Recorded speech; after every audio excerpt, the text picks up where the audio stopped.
علی بھائی اگلا سوال ہے، ایک نیو مسلم بھائی لکھتے ہیں، میں بیسیکلی انڈیا سے تعلق رکھتا ہوں لیکن آج کل آسٹریلیا میں اپنی بیوی اور بچوں کے ساتھ مقیم ہوں۔ میں نے اللہ کی فضل و کرم سے قریباً 1 سال پہلے ہندوازم کو چھوڑ کر اسلام قبول کر لیا ہے، الحمدللہ۔ میں اکثر اوقات علی بھائی کی ویڈیوز دیکھتا رہتا ہوں۔ مجھے علی بھائی سے پوچھنا ہے کہ میری بیوی ابھی تک ہندو ہے، میں نے اسے دعوت دی ہے لیکن وہ ابھی تک اسلام قبول کرنے سے گریزہ ہے، لیکن دوسری طرف وہ میری ذات کی حد تک بہت ہی سپورٹیو بھی ہے اور کیئرنگ بھی ہے۔ ایسی صورتحال میں مجھے اسلام کی روح سے اسے اپنے ساتھ رکھنا حلال ہوگا یا نہیں؟ پلیز رہنمائی فرما دیں، جزاک اللہ خیرہ۔ جزاک اللہ خیر۔ مشکل سوال ہے جی اس حوالے سے کہ آزمائش ہے ان کے لیے۔ اس زمانے میں کیئرنگ وائف ملنا اور سپورٹیو وائف ملنا یہ قسمت والوں کا حصہ ہے۔ مسلم شریف میں حدیث ہے کہ دنیا برتنے کی جگہ ہے اور سب سے بہترین سرمایہ نیک بیوی ہے، اس میں کوئی شک نہیں ہے۔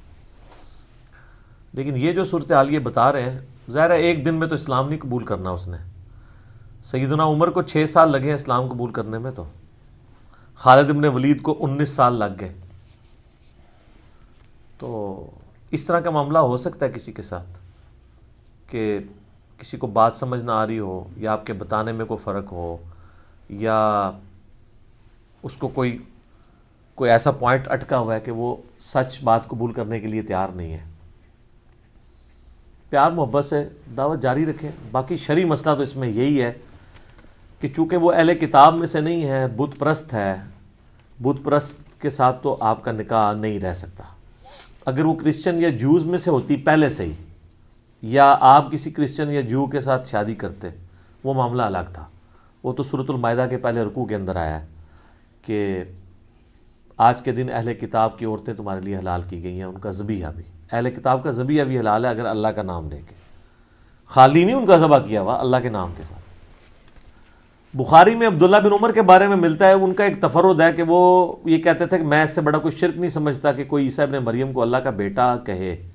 تو یعنی وہ عیسائیوں کو بھی مشرک سمجھتے ہوئے ان کی عورتوں کے ساتھ نکاح کے قائل نہیں تھے، لیکن یہ ان کا تفرد ہے، امت نہیں اس بات کو مانتی، نہ صحابہ کا اس معاملہ، کیونکہ جب شرک ہو رہا تھا تو سورۃ المائدہ کے اندر اللہ تبارک و تعالیٰ یہ ڈفرنس بتا دیتا نا کہ جو مشرک عیسائی ہیں یا مشرک اہل کتاب ہیں ان کا معاملہ ڈفرینٹ، اور خالی جو اہل کتاب ہے ڈفرینٹ ہے۔ اللہ تعالیٰ نے اس کو مینشن نہیں کیا، اللہ جب کہ ان کے کفر کا بار بار ذکر کر رہا تھا، لقد کفر الذین قالوا ان اللہ هو المسیح ابن مریم، اور لقد کفر الذین قالوا ان اللہ ثالث ثلاثہ، وہ خود بتا رہا تھا۔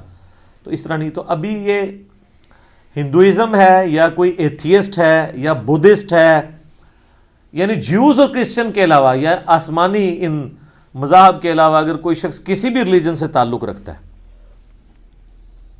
تو ایسی عورت مسلمان مرد کے ساتھ نہیں رہ سکتی۔ اور یہ عورت مرد کا معاملہ ہے، اگر مرد کرسچن ہے یا جیوز میں سے ہے تو اس کے ساتھ مسلمان عورت کا نکاح بھی نہیں ہو سکتا، اس کے ساتھ نہیں ہو سکتا۔ صرف اہل کتاب کی عورتیں مسلمان مردوں کے لیے حلال ہیں۔ تو اس کیس میں ان کو پہلا سٹیپ تو یہ ہے کہ فوراً علیحدگی اختیار کریں۔ میں یہ نہیں کہتا اسے گھر سے نکال دیں، گھر میں ایک سپریٹ کمرہ دے دیں، ٹھیک ہے، اور ظاہر ہے کہ اب اس طرح نکالیں گے تو وہ کہاں جائے گی؟ اپنا ازدواجی تعلق یا اس طرح کا کوئی ریلیشن شپ، وہ غیر محرم ہے عورت آپ کے لیے، تو شریعت کی پھر پابندیاں تو اسی طریقے سے ہیں۔ تو میرا خیال ہے اتنا اگر آپ کریں گے تو ہو سکتا ہے وہ اسلام قبول ہی کر لے، ٹھیک ہے۔ اور یہ مطلب یہ اس کو کوئی بلیک میل کرنا نہیں ہے، اس کو شرعی ایک ایشو بتانا ہے۔ جب دیکھیں جی زندگی اللہ کی دی ہوئی ہے، اس کی مرضی کے مطابق، ٹھیک ہے، اے اللہ زندگی تیری دی ہوئی ہے، مرضی بھی اس کے اوپر تیری چلے گی، ٹھیک ہے، تیری جان تیری مرضی، جو میں نے ایک نعرہ ڈیوائز کیا تھا، اے اللہ تیری جان، یعنی یہ جان جو دی ہوئی ہے اس کا مالک تو ہے، تو اس جان پہ مرضی بھی تیری۔ جو سورہ توبہ میں ہے کہ اللہ تعالیٰ نے مومنین کی جانیں اور مال جنت کے بدلے میں خرید لی ہیں، ایسی بیعت کے اوپر، ایسی تجارت کے اوپر مسلمانوں کو چاہیے خوشیاں منائیں۔ تو اب یہ آزمائشیں تو آئیں گی، اس سے بڑی آزمائش آ سکتی ہے کہ کسی کی بیوی مر جائے، بچے مر جائیں، کچھ بھی آ سکتا ہے۔ اللہ تعالیٰ تو اپنے معاملات میں جی بے نیاز ہے، اس کے اوپر کسی کا زور نہیں چلتا۔ تو تو اس لیے اس میں تو شرعی مسئلہ یہی ہے کہ ان کو اس عورت سے علیحدگی اختیار کرنی ہوگی، اور جب تک وہ اسلام نہیں قبول کرتی، اور جب وہ اسلام قبول کرے گی تو پھر تجدید نکاح ظاہر کرنا ہوگا دوبارہ سے. اس وقت تک یہ میاں بیوی کا ان کا ریلیشن شپ ہے ہی نہیں ہے. ظاہر ہے وہ عورت کافرہ ہے، تو وہ اہل کتاب میں سے اگر کافرہ ہوتی تو پھر معاملہ ڈیفرنٹ تھا. تو یہ تو چونکہ مشرک ہے، بت پرست ہے، آسمانی ریلیجن کی ماننے والی نہیں ہے، لہٰذا اس کے اوپر حکم بالکل ڈیفرنٹ لگے گا. ٹھیک ہو گیا جی.